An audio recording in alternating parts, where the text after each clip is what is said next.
Jadi kalau ibadah, ada ibadah mahdhah, ada ibadah apa lagi, Bu? Ada ibadah mahdhah, ada ibadah ghairu mahdhah. Ibadah mahdhah seperti apa, Bu? Ibadah mahdhah seperti sholat, wudu, tayamum, azan, qomat, tawaf, sa'i, melempar jumrah, mencium hajar aswad, dan seterusnya. Ini ibadah mahdhah. Kalau ibadah ghairu mahdhah, ghairu mahdhah ya yang tidak khusus. Ibadah mahdhah tadi ya, wudu, sholat, tayamum, azan, qomat, zikir, wirid, baca Al-Quran, tawaf, sa'i, dan seterusnya. Kalau ibadah ghairu mahdhah, cari nafkah ibadah apa tidak? Ibadah. Apalagi nolong orang, nyebrangin nenek-nenek yang mau nyebrang jalan, kita bantu, kita tuntun. Ini ibadah, tapi ghairu mahdhah. Berbakti kepada orang tua, sedekah, ini ibadah ghairu mahdhah. Dilihat mahdhah dengan ghairu mahdhah.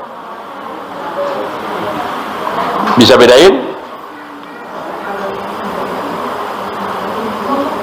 Mahdhah tidak bisa dicerna oleh akal. Ya. Kenapa sholat? Kenapa saum? Kenapa azan? Kenapa senyum? Kenapa berbakti kepada orang tua? Akal bisa mencerna. Itu perbedaan. Semua melakukan. Wah, langsung terlihat manfaatnya. Akad dosa ini syahwat ya, maka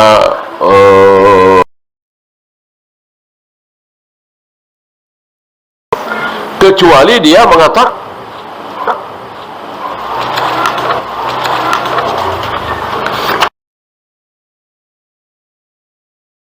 apapun ya,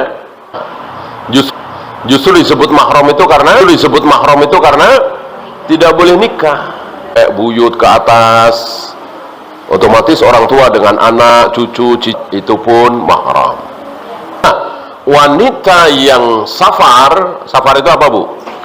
Mengadakan perjalanan ke pasar minggu gitu, berarti safar. Maka jangan bilang perjalanan. Safar adalah Jakarta ini kan luar biasa, apalagi kalau keluar kota itu namanya safar. Jelas keluar kota, lebih lagi keluar negeri ya.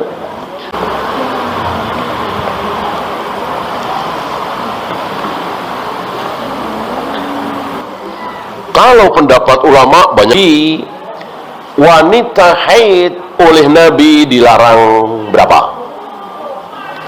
Wanita yang sedang haid 4, hanya 4 itu ya. 2 puasa. 3 tawaf ya. Aisyah ketika mau tawaf haid, Nabi menyuruh dalam keadaan haid boleh, bermalam di Mina, bermalam di Musdalifah dalam keadaan haid boleh, adapun tawaf tidak boleh ya. Maka nggak ada yang kelima, nggak ada yang keenam kalau sabda Nabi. Kalau pendapat ulama banyak. Kalau pendapat pakai mushaf, atau boleh pakai mushaf tapi jangan dipegang, atau boleh dipegang tapi pakai cempal ya. Nggak boleh ini, nggak boleh itu ya. Kalau pendapat ulama itu pasti benar, apa bisa benar bisa salah? Bisa benar bisa salah. Yang pasti benar, nggak mungkin salah adalah sabda Nabi. Maka dikatakan Rasulullah itu maksum, terjaga dari kesalahan. Allah menjaga beliau, tidak mungkin salah. Dan itu sudah terjadi. Mungkin ibu pernah dengar ya, bahwa Abu Bakar dan Jumat 2 kali, Aisyah pernah wanita mandi junub, yang hamil sekaligus ditinggal mati, pasti ada salahnya kecuali Nabi SAW. Oleh karena itu, kalau kita mengikuti ulama dan itu boleh, kita tinggalkan ulama tersebut pendapatnya, kita ikuti ayat dan hadis.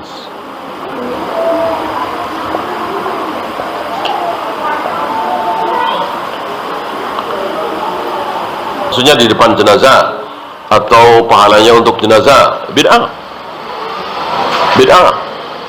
Sampaikah pahalanya? Tidak. Manusia hanya akan mendapat pahala dari apa yang telah dia lakukan sendiri. Maka kalau saya yang baca Al-Fatihah, ya saya, tidak mungkin si A, tidak mungkin si B, orang saya yang baca Al-Fatihah. Kecuali ibu turut andil saya bisa baca Al-Fatihah. Ibu ngajarin saya Al-Fatihah misalnya, kemudian saya bisa baca Al-Fatihah, maka setiap kali saya baca Al-Fatihah, ibu dapat pahalanya karena ikut andil. Atau orang tua, jelas Al-Fatihah, baca Al-Quran, sholat, saum, jihad, dan seterusnya, orang tua saya dapat pahalanya. Diniatkan atau tidak diniatkan? Otomatis.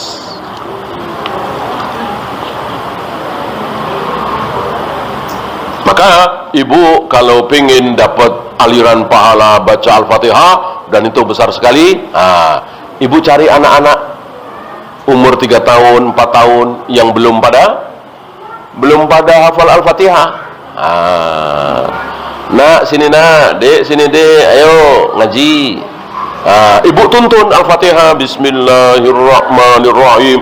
Namanya anak ya, lari sana, lari sini. Ibu dengan sabar nuntun. Nah, akhirnya ibu dapat pahalanya. Itu kalau satu anak. Bagaimana kalau 20 anak, nanti 40 anak, nanti tahun depan 100 anak, 200 anak, dan seterusnya. Maka jangan remehkan guru-guru TPA itu, ngajar TK itu. Rata-rata kan dari guru TPA, dari guru TK, anak-anak hafal Al-Fatihah kan, dapat pahalanya luar biasa, pahala yang luar biasa.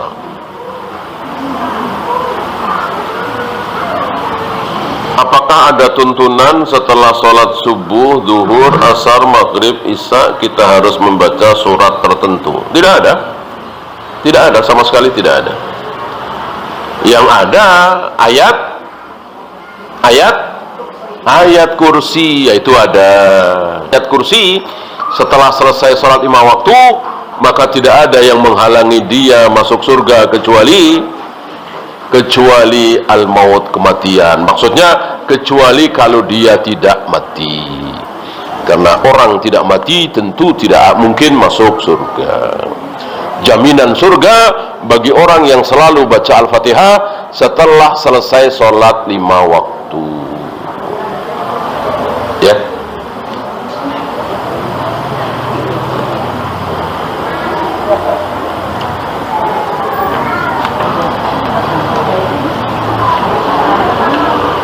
Bagaimana dengan anak perempuan yang menempuh pendidikan di luar negeri dan menetap di sana tanpa mahram? Ya jelas haram. Sebagaimana yang kita bahas tadi. Kalau mau harus ada yang menemani, apa abangnya bersama abangnya atau adik laki-lakinya. Urusan dunia pasti ada tawar-menawar. Ya. Jangan mengalahkan akhirat ketika mencari dunia. Masih sholat, masih yakin bahwa Allah satu-satunya Tuhan, udahlah, rusaklah memilih negara kafir.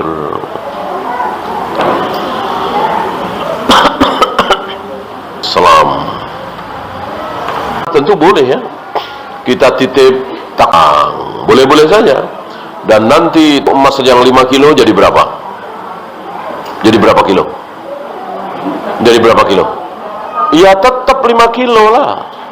Kalau nambah ya nitip. Kecuali kalau emas itu atau uang itu diputarkan oleh pihak bank. Kalau rugi, rugi bagi dua juga.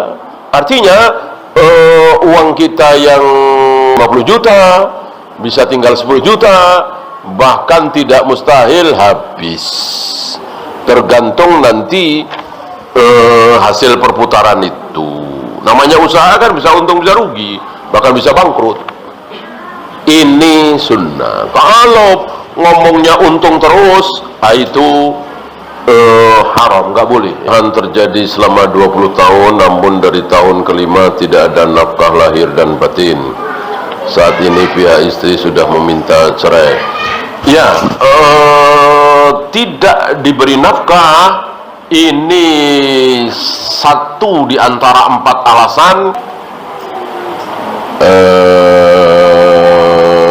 Sama dengan ketika suami itu murtad, atau suami sering menyiksa, memukul, menendang. Ini salah satu alasan bagi seorang istri untuk boleh mengajukan talak. Ya. Tapi jika nafkah terus dicukupinya, juga masih muslim, hanya kadang-kadang ninggalin sholat, kadang-kadang minum khamr, ngerokok, musik, ya. Bolehkah istri minta talak? Ancaman berat bagi seorang wanita yang minta talak kepada istri, kepada suami. Apa? Lam yajid raihatal jannah, dia tidak akan. Wanita yang dikasih nafkah oleh suami, tidak pernah dipukul, tidak pernah ditendang, suami masih muslim, dan ketika nikah mau sama mau, tidak ada unsur paksaan dari wali, kok tiba-tiba istri minta talak, dia tidak akan mencium bau surga. Ya. Nah, jika suami tidak mau menjatuhkan talak, maka si istri boleh datang ke hakim. Nanti hakim yang menjatuhkan. Biasanya hakim memanggil suami. Ditanya begini, perbaiki diri, mau kembali ngasih nafkah, ya sudah, kembali baik-baik sebagai suami istri. Ya, mungkin dikasih waktu ya. Kalau ternyata suami masih seperti itu, maka hakim atau pengadilan berhak menjatuhkan talak. Ya. Adapun suami menjatuhkan talak, maka tidak perlu ada alasan. Seorang suami tidak boleh tanya oleh hakim ya, kenapa Anda menceraikan istrinya, ketika dicukup dengan mengucapkan aku talak engkau, maka jatuhlah talak. Berbeda dengan istri, jatuhkan talak adalah hakim atau pengadilan. Wallahu. Pertanyaan tertulis sudah habis.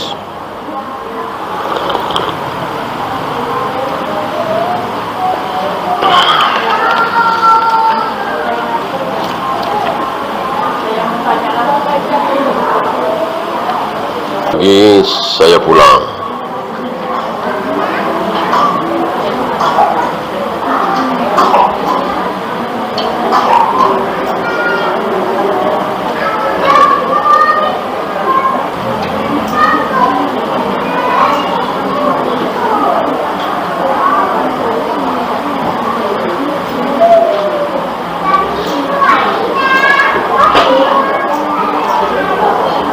Ya, kalau tidak ada, insyaallah nanti kita lanjut kesempatan berikutnya. Dicatat, dihafal, diamalkan. Percuma cari ilmu kalau tidak diamalkan, ya. Ketika ibu mau ke sini ngaji, mau kok ngaji kemanapun, ngaji apa pulang? Pulang. Kalau ibu niat ngaji, nekat ngaji, padahal suami nyuruh pulang, itu namanya nggak ngamalin ilmu. Kalau ibu ingin ngamalin ilmu berkah, ketika mau ngaji suami nyuruh pulang, wajib pulang. Dengan ibu pulang berarti ibu mengamalkan ilmu. Gitu Bu ya. Nah, ini ada satu lagi nih. Apakah wajib bagi seorang istri untuk keluar rumah sekalipun itu jaraknya cukup dekat? Mungkin dengan uruf aglabiah ya. Selama ini istri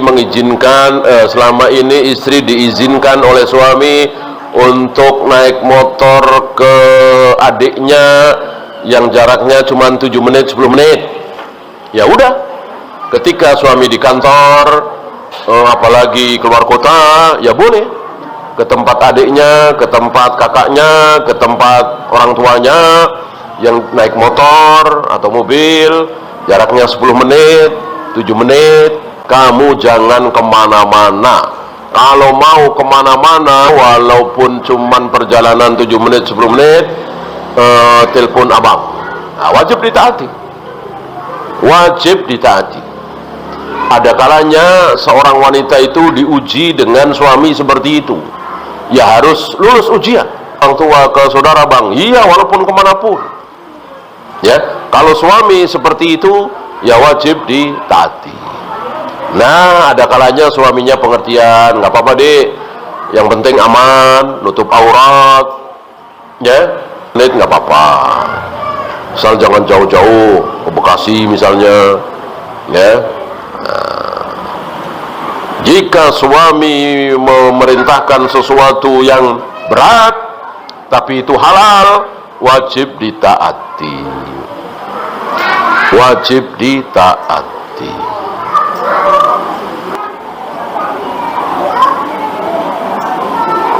Kalau tidak ada, kita akhiri.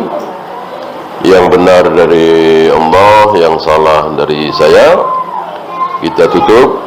Subhanakallahumma